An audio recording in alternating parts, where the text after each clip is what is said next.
The old lady saw her ugly and lame daughter, and was astonished when she spun golden thread from hemp. She immediately rushed to the palace, to try to get the king to marry her. But the king was skeptical, and even the palace ministers were full of doubt. To prove she wasn't lying, the old lady invited the king and ministers to her house. When they were seated, the girl immediately began her performance. She first performed a beautiful warm-up dance, and then started spinning the golden thread. She muttered incantations under her breath, and soon the hemp thread turned into gold. This shocked the palace ministers, but it also troubled the king. As the ruler of a nation, he didn't want to marry this ugly woman with a pockmarked face, but remembering his word, he had no choice but to bring her to the palace, and hold a grand wedding. Although the king resisted his new queen, over time he began to let go of his prejudice. After all, though the queen was ugly, she could spin golden thread that brought great wealth to the country. However, not long after becoming queen, the girl fell into deep sorrow, because her one-year pact with the devil was about to expire. Each day she cried so much that her tears nearly flooded the palace. Though the king and ministers tried everything to make her happy, they were all powerless. Feeling frustrated, the king decided to go hunting with his guards. They had agreed to meet at the mountain peak, but when they reached the top,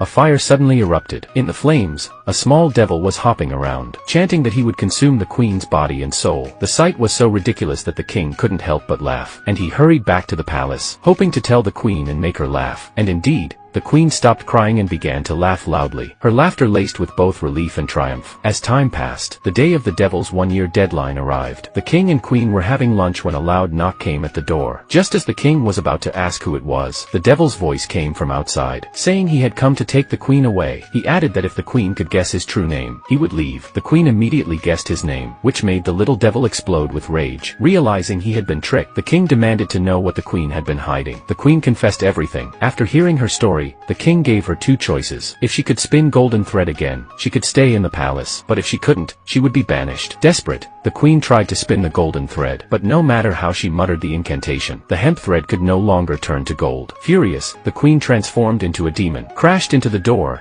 and ended her own life.